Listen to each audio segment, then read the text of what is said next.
agradeço também ao pessoal que veio contribuir com a presença. O autor Túlio César, sob orientação do professor Antônio Carlos Roque.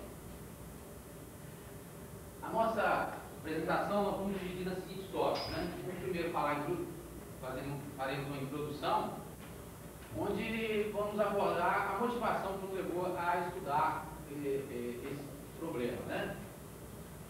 Falaremos sobre a proposta de solução do problema, né? Os estágios do sistema proposto, falaremos sobre a metodologia usada, apresentaremos os resultados, em cima dos resultados faremos uma discussão, vamos apresentar nossas conclusões e vamos fechar a apresentação propondo trabalhos que poderão ser feitos, né, em função desse tema. Bom, só para dar uma dimensão, entender a dimensão do problema do câncer de mama, né, nós vamos apresentar aqui essa estatística nos Estados Unidos, um país onde essa coleta de dados é feita num desenvolvimento maior. Né? Então a chance, em função até de expectativa de vida, dos casos de câncer de mama nos Estados Unidos, a chance de uma mulher, alguma vez na vida, apresentar câncer de mama é de 1 em 8. Só que isso aí muda, né, varia em função da faixa etária da mulher. À medida que a mulher vai envelhecendo, a chance dela de adquirir câncer de mama é bem maior. Né? Então esse é um dado lá nos Estados Unidos, então nós resolvemos também apresentar alguma coisa mais perto de nós, né? A nossa realidade. Então aqui está um mapa, esse mapa foi tirado lá do Instituto de Câncer, do Ministério da Saúde, onde mostra a distribuição do câncer no Brasil. Então a gente pode notar que a incidência de câncer no Brasil ela é bem alta. Então, ela é dada em função, né, de índice de casos de câncer por grupos de 100 mil mulheres. Né? Então você vê que ela tem uma distribuição muito grande nas regiões desenvolvidas. Né? E nas regiões menos desenvolvidas essa incidência não é tão grande. Talvez porque a estatística nessas regiões também não seja muito bem feita, ou talvez devido ao estilo de vida da mulher nessas regiões. Né? Esse aqui eu fiz uma revisão. Esse aqui é um dado de 2002, aqui já em 2003 a gente viu alguma coisa bem interessante, né? Esse aqui já é do ano de 2003. As regiões, né, estados como Amazonas, né, Pará aqui, Mato Grosso. Você vê que já mudaram, né, de grupo. E o próprio índice também aumentou. Então, mostrando que o câncer de mama no Brasil atualmente vem aumentando. Né? Do ano de 2002 para o ano de 2003, houve um aumento considerável nos casos de câncer de mama. Então, daí a gente já vê a dimensão do problema. Né? Bom, é sabido que a mamografia é o melhor procedimento de detecção precoce do câncer de mama, porque o câncer de mama ele se resolve com detecção precoce. Tá?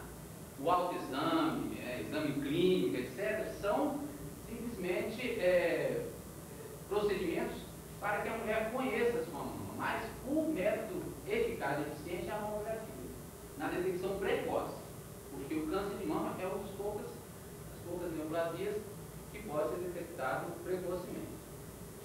Porém, apenas 15 a 30% dos casos mamográficos suspeitos apresentam malignidade. Isso é um dado de literatura, que varia em função do centro, né, de radiológico. Né? Eu tenho informação que aqui no HC esse índice já chegou a 10%. De cada 10 biópsias, uma só apresentava malignidade. Então isso é uma coisa custosa, não só para o paciente, mas também para o próprio centro de saúde. Né? Então, em função desses números, nós resolvemos atacar o problema. Né? Vimos que é um problema que precisa ser atacado.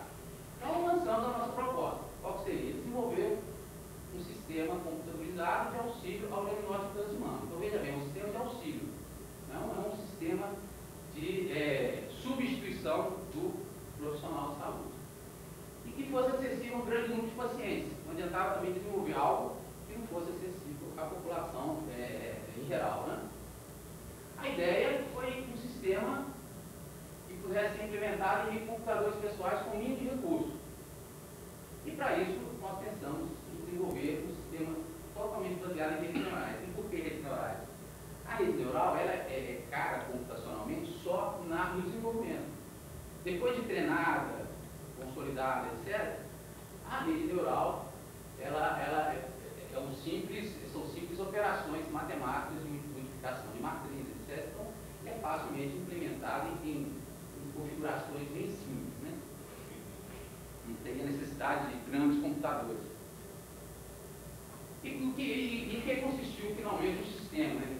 A partir dessa ideia, isso foi trabalhado no nosso trabalho de mestrado, de doutorado, e finalmente o sistema ficou dividido dessa forma. Apesar de inicialmente a gente não querer fazer esse tratamento, no final resolvemos fazer esse tratamento das imagens mamográficas para ver o resultado, e como apresentou um bom resultado, nós inserimos ele no sistema. Então foi feito, o que foi se resumiu esse tratamento? Então tem pequena limpeza, de modo a reduzir ruídos da imagem, que o nosso sistema trabalha com a imagem mamográfica. Então simplesmente fizemos uma limpeza e tentamos realçar as estruturas suspeitas.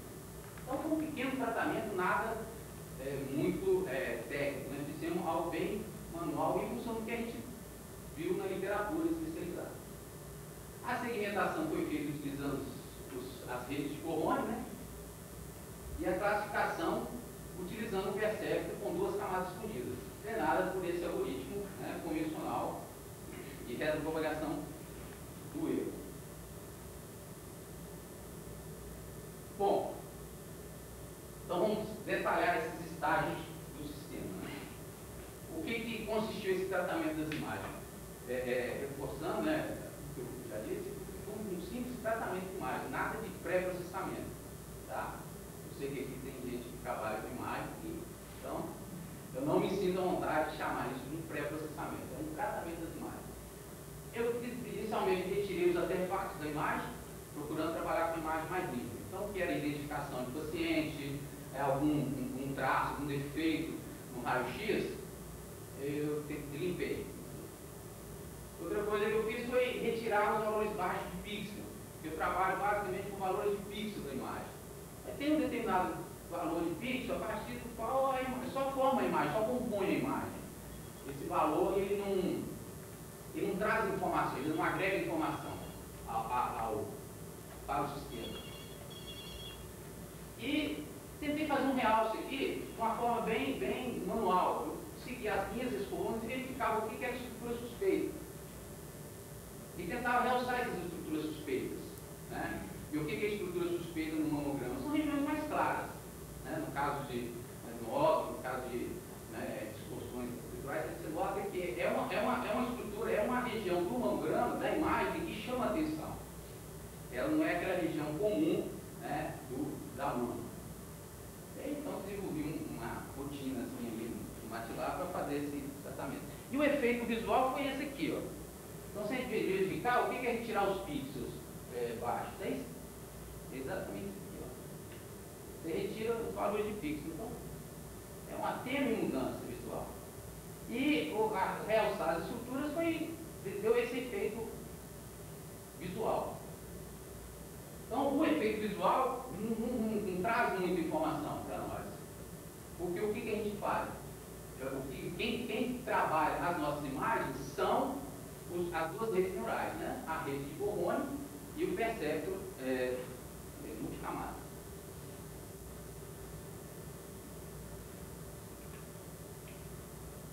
Bom, vamos falar um pouco que são redes neurais, né? Só para atualizar o conceito. Redes neurais nada mais são que sistemas ou técnicas computacionais que apresentam um modelo matemático inspirado no neurônio biológico, né? Ou de organismo inteligente.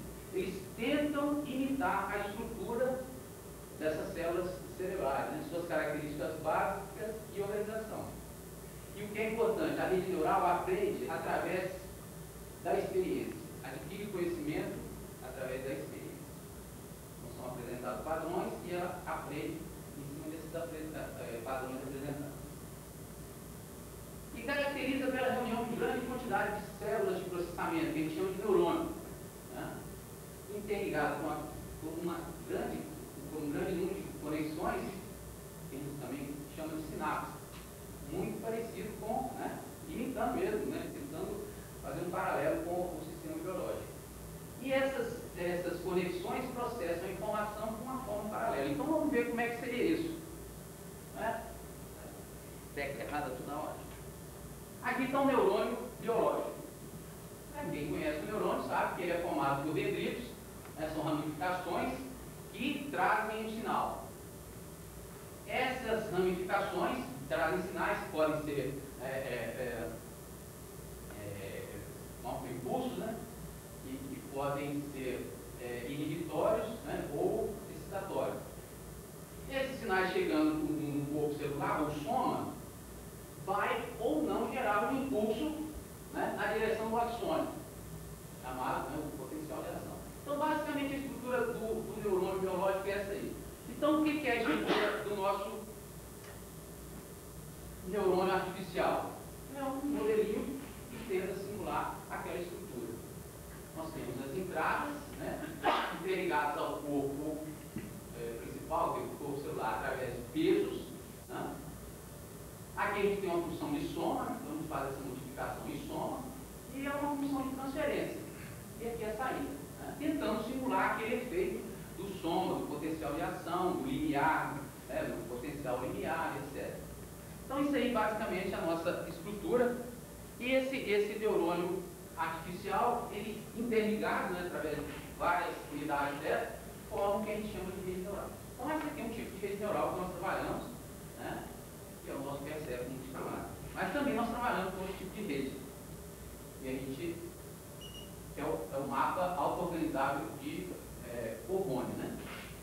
Ele se fundamenta nessa propriedade do produto escalar, né?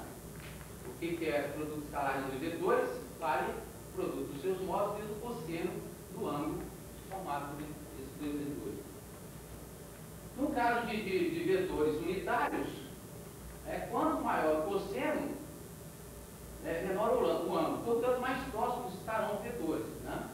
Então, se não tiver interferência do valor unitário, o valor do módulo dos vetores, o produto escalar varia simplesmente com o cosseno. Então, quanto mais próximo tiverem os vetores, maior será o produto escalar. Então, a gente usa essa propriedade para treinar o nosso mapa de Corbone. Então, dando um exemplo hipotético aqui, né? Digamos que aqui a gente tenha padrões, né? Nós temos aqui 3 agrupamentos de pontos e aqui representando os pesos de 3 neurônios com que 4 neurônios tem 4 linhas, né? 4 vetores. Então, como é que a gente faz o treinamento do mapa de Corbone, né? Da rede de Corbone? A gente apresenta um padrão desse qualquer, aleatoriamente, de cada vez aos 4 vetores. Faz o produto escalar e verifica qual que deu o maior produto, o maior valor. Aquele que deu o maior valor, a gente dá um incremento na direção daquele padrão. Então, no segundo instante, o que pode acontecer? Um rearranjo onde cada vetor peso representando um neurônio de saída, procura se identificar como um agrupamento. Né? Você vai apresentando os padrões várias vezes, né, 1000 vezes, 2000 vezes, aleatoriamente. E no terceiro momento, né, nós temos uma configuração dessa aí. E finalmente, o que a gente consegue com a rede de Corbone? Cada vetor representando, né, cada vetor peso representando um neurônio de saída, se identifica com um agrupamento. Então a rede de Corbone trabalha basicamente assim. Bom, é fácil apresentar o funcionamento da rede de Corbone em 2 dimensões. É só que no nosso caso, os nossos vetores tinham 1.600 de uma posições. Aí já começa a complicar. Né? Bom, então, o que foi feito? Nós pegamos a imagem mamográfica, né, e fizemos o treinamento de um mapa de Cohone usando quadrinhos extraídos desse mamograma. Então pegamos quadros, né, de valor definido, transformamos em vetores, e cada quadrinho desse era um padrão de entrada para a nossa rede Cohone. A nossa saída da rede Cohone era composta por 9 vetores, 9 neurônios. De forma que cada neurônio vai se identificar com uma região que tiver a estrutura vetorial mais parecida. Então, se ele tiver uma região mais escura, ele vai ter uma estrutura vetorial bem definida, onde todos os quadrinhos de uma região escura do mamograma vai ter a mesma estrutura vetorial, né? Então, ela se identificaria com um determinado neurônio de saída. E a mesma coisa aqui no parênquima, né? na estrutura da mão. Então, a rede de Cohone, ela fez o quê? Ela identificou o mamograma. A partir dessa rede treinada, os pesos foram fixados, e aí sim, de cada novo mamograma, se criou uma identidade formada por quê? Por quadrinhos, né, representados pelas saídas. Nós aplicamos agora uma rede de Cohone para cada quadrinho desse aqui. E os 9 neurônios de saída representavam esse quadrinho. Né? Então, o nosso mamograma ficou representado por essa saída de Cohone.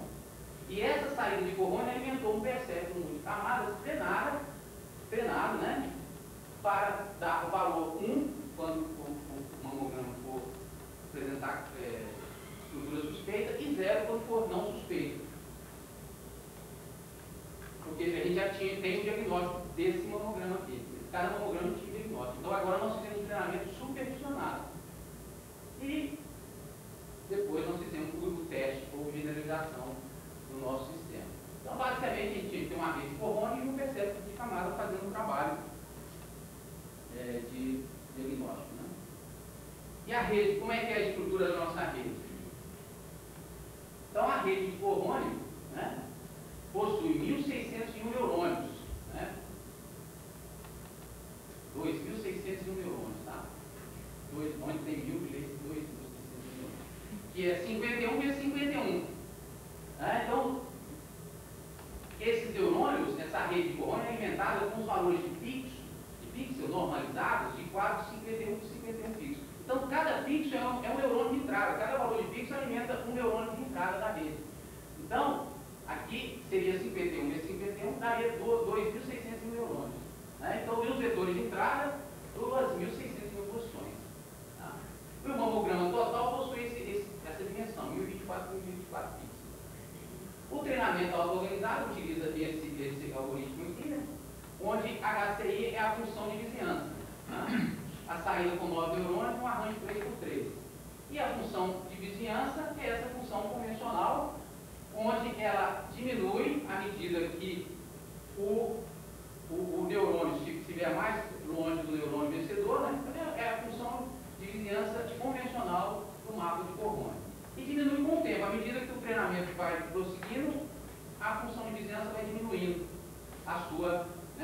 vai diminuindo a alteração dos pesos.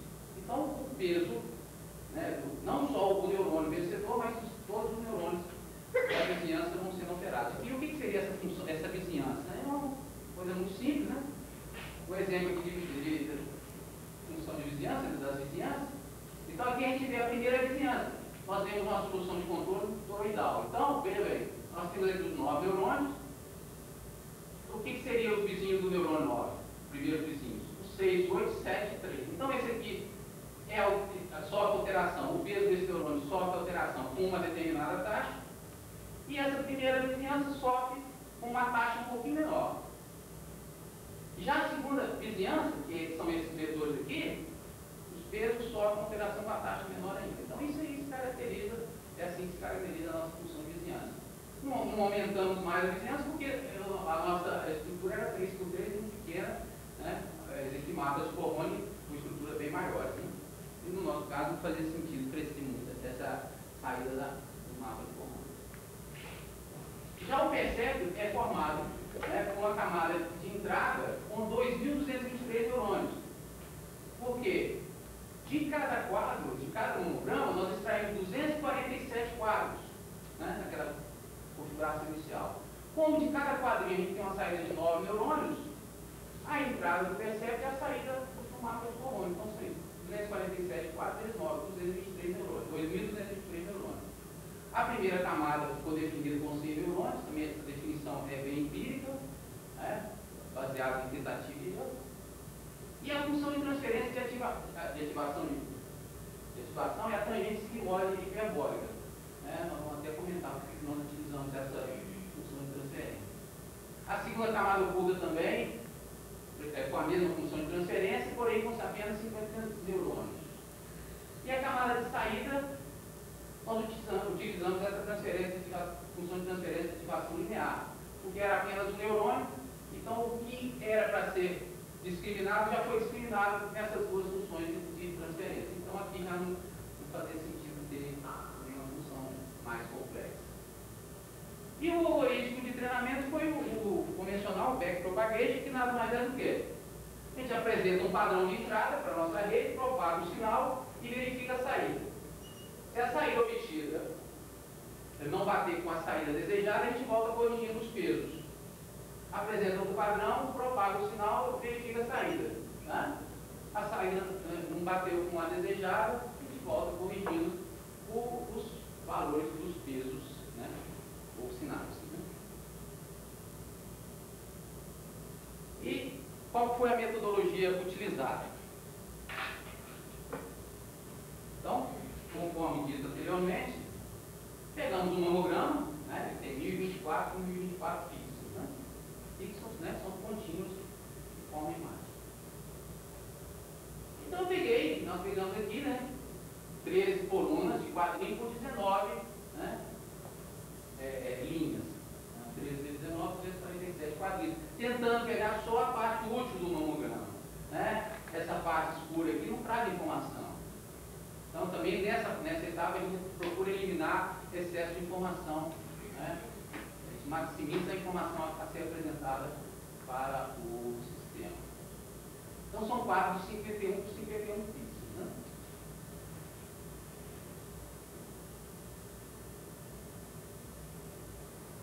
Eu não entendi porque eu coloquei esse 1601 na hora do treinamento, que eu quis reduzir a complexidade da rede. Mas 51 vezes 51 dá 2.601, né? Neurônios. E a camada de saída com 3 por 3, 9 neurônios. Outra coisa que nós observamos, isso aqui desde o mestrado, que não tinha necessidade de tratar o mal com todos os mamogramas da nossa base de dados.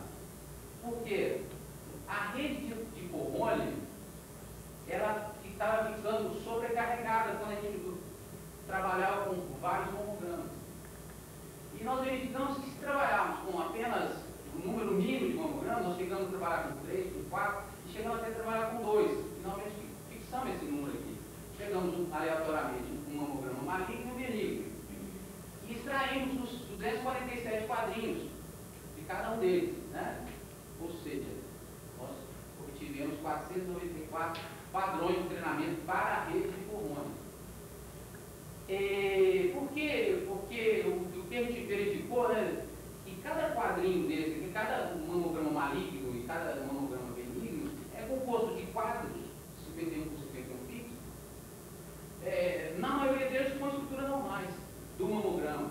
Um número muito reduzido de quadrinhos com estrutura suspeita. Né?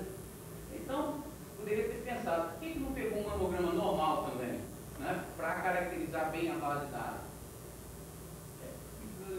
Isso também foi uma coisa bem empírica, nós definimos empiricamente. Né? Não tem nenhum estudo estatístico para confirmar a representatividade desses padrões, né? Face ao número de mamogramas que a gente tinha. Só que 494 padrões de treinamento para a rede de Cohone é um número muito grande. Né? A rede de Cohone, quando começa a trabalhar acima de 6, já começa a ficar até meio saturada. Né? O treinamento dela já não modifica muito. E o interessante, isso aí foi uma luz que veio no meio do nosso trabalho, uma forma de enxergar o que estava acontecendo com a rede de Cohone, porque no caso de vetores de duas posições foi fácil, você viu lá, põe uma bolinha e viu o que estava está acontecendo, a gente pode até simular isso aí no MATLAB, etc. Assim. Aí veja bem, o nosso quadrinho tinha 51 vezes 51, 2.601 posições. Como é que eu represento o vetor dessa dimensão? Eu estou trabalhando numa hiperesfera de 2.601 posições. Eu quero enxergar dentro dessa hiperesfera. Então, como fazer para enxergar? Aí, nessa hora, nós imaginamos alguma coisa baseada em conceitos de álgebra linear, de geometria, etc. Pensar em trabalhar reduzir essas 2.601 posições em apenas duas dimensões, né? Um ângulo e um módulo. E procuramos trabalhar em um eixo polar, né? Para a gente enxergar o que estava acontecendo durante o treinamento. E foi usando essa técnica, e na falta de uma coisa mais interessante, nós temos esse nome, visão hiperespacial, né? Porque realmente a gente estava tentando enxergar dentro dessa hiperesfera. Porque nós, como a gente normaliza os vetores, na realidade a gente está trabalhando com os versores dos vetores. Então a gente está trabalhando com vetores unitários, então a gente está trabalhando numa esfera, né? E isso nos ajudou muito a acompanhar o treinamento e melhorar o desempenho da rede de Coulomb, né? Então, vamos até fazer aqui uma simulação.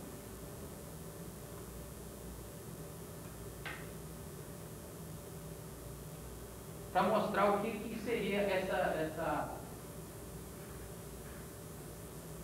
o que foi feito. Então aqui, ó, cada bolinha dessa é um quadro de 51 por 51 pixels. Num sistema, né, que a gente não pode chamar de coordenadas polares, mas foi um sistema que atendeu a nossa necessidade naquele momento. Porque veja bem, a partir de aqui, nós estamos em 1.600 épocas de treinamento. O que está acontecendo? Por que a gente para em 1.600? Vamos até 2.000, vai até 10.000. O que está acontecendo lá dentro? Eu não via dentro daquele hiperespaço. Então, nesse momento, nós pudemos verificar que nós partimos aqui, ó, uma situação inicial, né? A distribuição do plano dos vetores, uma situação inicial totalmente aleatória. Mas depois, de determinado momento, a gente via que o mamograma, né, aqueles quadrinhos, tinham estruturas similares. Tanto é que esse vetor, né, esse vetor peso representando um neurônio, buscou esse agrupamentozinho, que eu não sei o que é. Isso eu não tive tempo de estudar, porque realmente é um estudo bem mais complexo. Este outro vetor representando o neurônio apontou para alguma região que identifica alguma coisa no mamograma. E os demais vetores, são 9 vetores. Aqui, ó, tá vendo? A partir dessa situação, com uma situação, após 4.800 épocas, com uma situação dessa aqui. Hã? Mostrando que a gente está numa região desse hiperespaço muito bem definida, onde a rede de Coulomb estava trabalhando bem, né? Então, voltando aqui à apresentação. A gente saiu de uma situação inicial, né, que é essa aí, né? E no final do treinamento, né, tem até aqui um agrupamentozinho, outro agrupamento está sendo apontado, esse está sendo apontado, esse aqui. Então foi a grande sacada, a gente conseguiu alterar os parâmetros da rede de Coulomb e verificar o que estava acontecendo. E o que mais chamou a atenção? Bom, o que eu obtive com essa saída da rede de Coulomb? Bom, vamos ver o efeito visual. E não interessava, não interessava esse efeito visual. Ah, vamos verificar. Eu remontei o mamograma, não mais com os quadrinhos de 51 por 51 pixels. Peguei a saída dos neurônios e remontei a saída dos neurônios com esses mesmos, já com um quadro de 3 por 3. Então nós conseguimos o quê?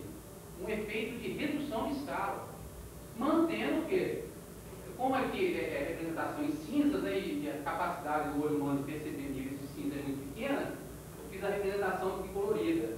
Para perceber que ó, o músculo peitoral ele se manteve, né? Alguma estrutura que está aqui no mamograma se manteve.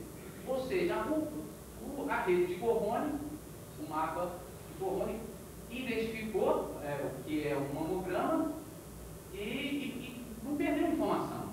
E nós fizemos isso com mamogramas lá na Universidade de Cambridge, que eram totalmente diferentes, com outra resolução espacial, e isso se manteve. lá. Só que eu não posso mostrar porque são imagens lá do Ganhã e não pode sair da Universidade de Chicago. Então isso nos chamou muita atenção. Bom, a partir daí, os pesos dos neurônios da rede foram fixados, né? Aí nós pegamos 198 mamogramas da nossa base de dados. Nós usamos a base de dados do Minimais, né, lá da Universidade de Londres. E de cada mamograma, vamos montar no metrô, 2.223 posições, né, preenchidas com valor de ativação, valor de saída do neurônio, da rede de hormônio. E utilizamos essas técnicas de otimização do perceptor, o cross-validation, né, o early stop e o one-out, o deixa um de fora, né?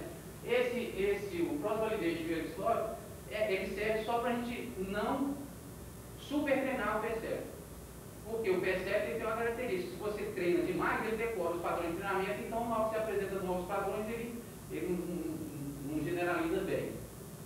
E essa técnica do deixa um de fora é usada quando a nossa base de dados é pequena. Então a gente treina com a base de dados menos 1. Então a gente treina com aquele número de padrões, né, x menos 1, e generaliza com aquele que ficou de fora. E vai fazendo rodízio, de forma a percorrer todos os padrões da base de dados. Então, no caso aqui, nós pegávamos 197 mamogramas, treinávamos e generalizávamos com o restante, né, o que ficou de fora. Então, aqui está uma representação gráfica do early stop, né? E o que é o early stop? Aqui, ó, é o erro de treinamento. O erro de treinamento, à medida que você vai treinando, ele vai decorando, e o erro de treinamento só vai diminuindo.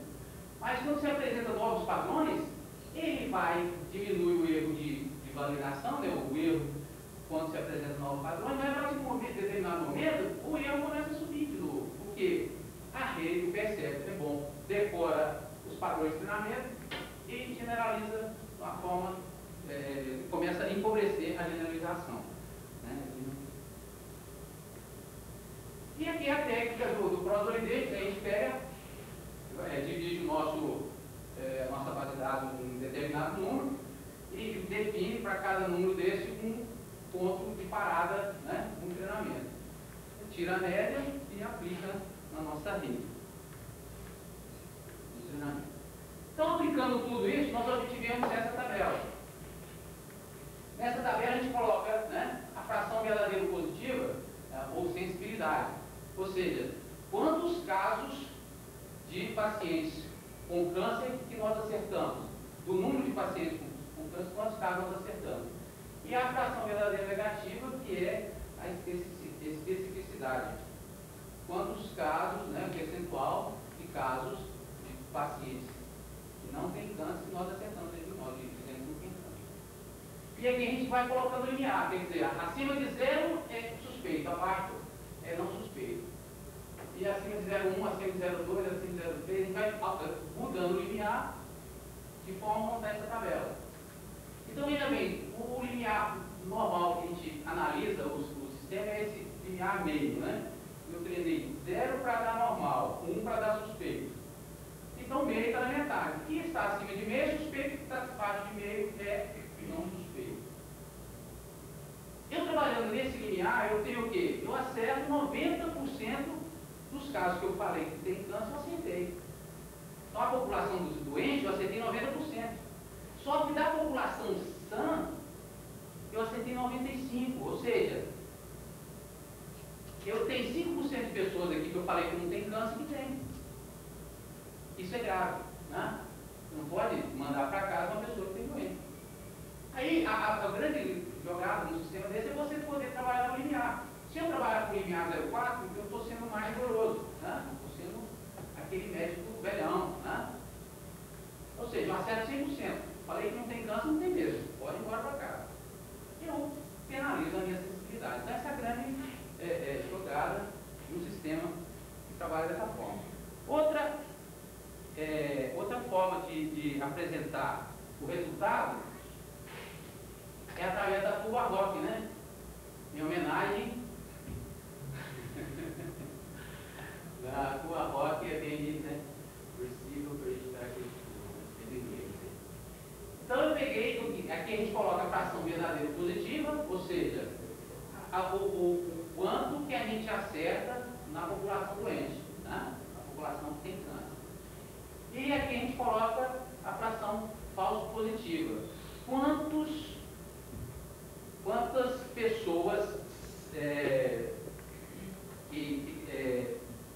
no caso seria para as pessoas que têm a doença e a gente diz que não tem a doença. Né? Aliás, aqui é a população sã que a gente diz que tem a doença. Então isso aqui tem que ser o mínimo possível para o máximo disso aqui. Então quanto mais próximo essa curva tiver desse formato, melhor. Ou seja, como isso aqui é uma área unitária, quanto mais próximo de um tiver essa curva, melhora o desempenho do sistema. Inclusive essa curva é usada para analisar o desempenho de radiologistas, né, de médicos. Bom, e como é que nós trabalhamos no PERCEP? Foi um pouco empiricamente, né? E um pouco seguindo alguma coisa algumas regras práticas que já vêm sendo adotadas e já são consagradas na literatura. A apresentação dos padrões de forma sequencial ou em bateladas. É sabido que a apresentação dos padrões de forma sequencial, no caso do treinamento do PERCEP, é mais barato computacionalmente. Só que você corre um risco maior de atingir mínimos locais. Porque o que é o objetivo do PERCEP? O PERCEP trabalha uma superfície de erro muito complexa. E você definir aquele mínimo global é muito complicado. Agora, a chance de você obter aquele mínimo global é maior quando você trabalha em batelada. E nós procuramos trabalhar em batelada. O treinamento do nosso PERCEP foi em batelada. Né? Outra coisa que nós procuramos fazer é a maximização do conteúdo da informação. Então, quando a gente procurou fazer aquele realce, inicialmente, já pensando nessa maximização do conteúdo da informação, a gente procura trabalhar com padrões bem distintos. Se você trabalha com padrões muito parecidos, você não maximiza a informação contida naquele padrão. Então, é outra coisa que é sabido que melhora o desempenho do PERCEP e você obtém um resultado muito bom. O uso de função de ativação antissimétrica, né, que obedece a essa regra aqui, também melhora, né, o desempenho do PERCEP, ele converge mais rapidamente, né, que já entra um pouco de matemática, né, de cálculo de mínimos, né, quando você vai trabalhar procurando mínimos da uma função, aí tem aquele cálculo ensiano, etc. Então, quando você tem uma função desse tipo, você já obtém uma convergência maior, mais rápida. Limitar os valores de saída também é para melhorar a convergência da nossa rede, né? Não, de repente ela pode até divergir, porque os valores de saída são muito altos. Normalizar os valores de entrada foi uma coisa que, enquanto nós não fizemos, nós não conseguimos resultados bons. Tivemos que normalizar os valores de entrada, normalizar os pesos, né, os pesos iniciais, e assim conseguir um bom resultado. E isso aqui também é outra coisa muito que modifica muito o resultado final. Como a gente está trabalhando numa superfície de erro muito complexa, a inicialização dos pesos é fundamental. Então, de repente, se você inicializa os pesos numa região próxima a um mínimo global, muito facilmente a rede vai atingir aquele mínimo global, né? Aquele erro mínimo global. Então, a gente trabalhou muito isso aqui, né? Procurou inicializar de várias formas, né? E checar a convergência através da generalização. Não interessa para a gente só ver se a rede está bem treinada. Não adianta treinar ela bem, né? Não é aquele aluno que sabe muito bem a lista de exercícios. Ele tem que ser bom para generalizar, saber padrões novos. Então, a generalização é exatamente isso, né? Então, agora vamos apresentar aqui um trabalho que nós fizemos lá em Calgary, e esse estágio que nós fizemos no meio do nosso doutorado, no início do ano, nós fizemos um estágio 2 vezes em Calgary. E esse estágio serviu exatamente para clarear esses conceitos, porque lá nos foi apresentado um problema muito simples de resolver. O problema já estava resolvido na segmentação. Então, a classificação do PERCEP foi uma coisa muito fácil de ser feita, né? Então, nós vamos apresentar aqui uma rotina para mostrar como que é o desempenho do PERCEP diante de um problema já bem resolvido, né?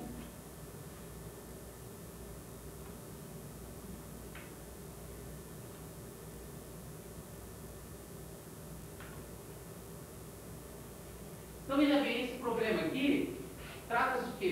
De 3 características de forma extraída do mamograma, de nódulos. Então você veja, ó, aqui nós estamos usando a técnica do deixe uniforme, padrão 8, né? São 58 padrões, então ele treina com 57 e generaliza com o restante. Então, à medida que vai mudando de padrão, você vê que ó, os pesos eles começam aqui, ó, né? A inicialização dos pesos é bem aleatória. Então você não tem definição de nada. Mas veja bem, o objetivo é acompanhar essa curva aqui, não, né? O objetivo da rede é seguir essa curva aqui. Ou seja, 1 para, no caso lá, é 1 para maligno e 0 para benigno.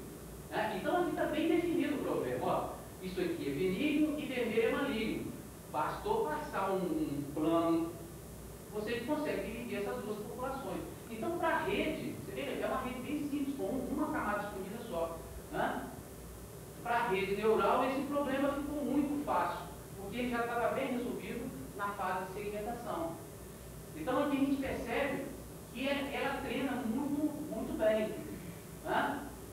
E olha só, inicializando os pesos de uma forma bem aleatória. Né? E aqui a gente ilustra como a gente o uso dessas técnicas de otimização do PCF. Né? E esse aqui foi o grande ganho nosso na viagem para Calgary. Nós percebemos como que a rede trabalha. Né? Porque quando a gente trabalha no nosso sistema, o nosso problema é um problema bem mais complexo.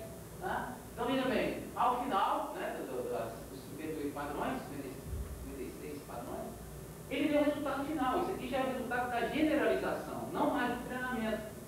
Olha só, se eu passar uma linha aqui em 0,5, tudo que está acima de 0,5, a menos desses dois padrões aqui, eu errei. Eu acertei, mas a menos desses dois. Então, se eu passar uma linha um pouco mais embaixo aqui, talvez entre 0 e 40, qualquer coisa assim, eu corro o risco de acertar quase todos os padrões. Ou seja, o que é maligno eu disse que é maligno, o que é benigno eu acertei que é benigno. Então, isso aí é para ilustrar como que é o comportamento da nossa... e essa aí, aqui então, aqui é outro gráfico que ilustra o efeito das épocas de treinamento. Você treinar demais a rede. Veja bem, aquele é um problema bem resolvido. É um problema bem resolvido. Eu tenho 3 entradas, que são as shapes, né? Esses aqui são variáveis que na tese a gente parece melhor que significa, né? Então eu tenho 3 variáveis de forma, 3 características de forma bem definidas dos nódulos. Então, num momento aqui, né, o treinamento vai indo bem. Aí eu montei esse gráfico, eu treinava e calculava aquela curva ROC e a área sobre a curva ROC. Então você vê que a maior parte, com 400 épocas, com 600 épocas, com 800 épocas de treinamento, o desempenho dele sempre bom. Mas veja bem, aí eu comecei a trabalhar com 1000 épocas, com 1200 épocas, olha o que aconteceu com o desempenho, a generalização do sistema. Já não ficou tão bom. Então, mesmo com um problema bem resolvido, o perceptro não pode ser muito treinado, mas também não pode ser pouco treinado. E também tem casos, aqui também são outros dados, eu usei os dados lá do Canadá, que são dados bem mais simples de trabalhar do que os nossos aqui. Aqui já são 14 características de textura. Olha que loucura. Aqui são as épocas de treinamento e o desempenho em função da área sobre a curva ROC. Olha que loucura. A instabilidade. Então eu treinava um determinado número de épocas, calculava a área. Treinava, calculava a área. Essa aqui é uma curva que normalmente eu levei de 1 a 2 semanas para montar. Cada ponto desse aqui é praticamente aí 1 hora de treinamento. Então é que loucura você determinar um ponto ótimo, um número ótimo de épocas de treinamento e de ter uma boa generalização. Isso é uma loucura o PCF. Agora imagina, isso aqui é um PCF com 14 entradas, né? Uma camada escondida com 3 neurônios e uma camada de saída. Agora o nosso PCF tem 2.223 entradas, 2 camadas ocultas, né? Então é uma quantidade enorme de nódulos, né? De neurônios. Então isso aí é o objetivo de mostrar esses 2 gráficos para clarear exatamente a complexidade que é o problema. Né? Então, como conclusão que a gente apresenta, né, que foi proposto um sistema de auxílio ao diagnóstico de câncer, baseado em redes neurais, que pudesse ser implementado em PCs com configuração mínima. E o que o sistema apresentou foram números muito similares aos encontrados na bibliografia. Tá? E outra característica é que a sensibilidade e a especificidade desse sistema pode ser definida pelo usuário alterando o limiar. Então, se montar um sistema desse, basta a gente alterar o limiar para a gente saber se o sistema vai ser mais ou menos conservador. A consolidação desse sistema, para consolidar esse sistema, é necessário teste de robustez, ou seja, colocar ele num dia a dia, né? num centro de radiologia. E a geração de um produto a ser colocado no mercado vai depender basicamente desses testes de robustez. Com trabalhos futuros, o que a gente pensou e visualizou, né? Aplicar essa abordagem em outros tipos de neoplasias, como câncer de pulmão, testar em outros tipos de imagem, né? Ultrassom, imagem de 3 dimensões, etc. Utilizar redes neurais em trabalhos mais específicos, extraindo, né, atributos de textura, de uma forma mais elaborada, não da forma como a rede Forcon faz, mas tentar fazer uma coisa mais específica. Precisando também desenvolver o equipamento, um hardware, que recebe o sistema desenvolvido como um sistema proprietário, evitando, inclusive, ações judiciais, caso a gente desenvolva um software e ponha no mercado. Esse software pode ser pirateado, pode ser processado. Então, se desenvolver um equipamento e colocar esse sisteminha na memória flash do equipamento, pronto, desligou o equipamento. Não é que você evita a pirataria, não evita, né? Mas você minimiza o risco de um leigo pegar e jogar no computadorzinho dele e querer, olha, não tenho câncer e tal, e gerar aí uma ação judicial em cima de quem desenvolver, né? Outra ideia também seria no treinamento da rede informações do histórico do paciente. Essa ideia veio nos acompanhando desde o início e sempre a gente foi resistente, mas é uma ideia que pode melhorar o desempenho do sistema. E outra ideia também é utilizar o tratamento das imagens, né, de uma forma mais automática, inserindo na filosofia do sistema, que a filosofia do sistema não é utilizar o tratamento, né, o pré-processamento, e sim só trabalhar com a informação que o radiologista dispõe. Então, a gente agradece a PESP, né, e ao Departamento de Física, né, pelo apoio, e mais uma vez, nossa presença aí, que a gente tinha em mente.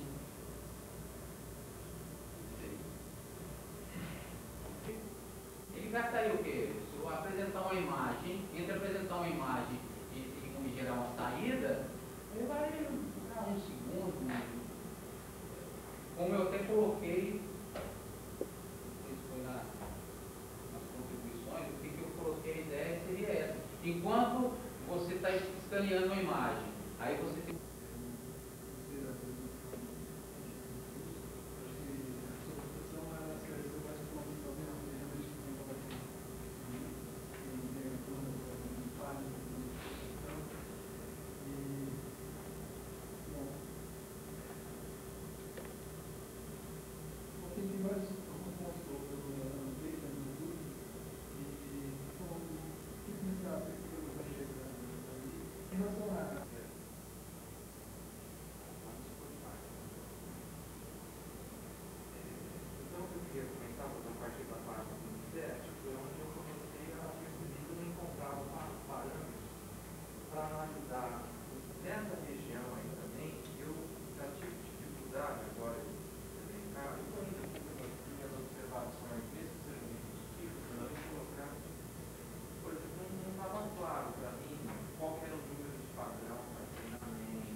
6 grupos, né?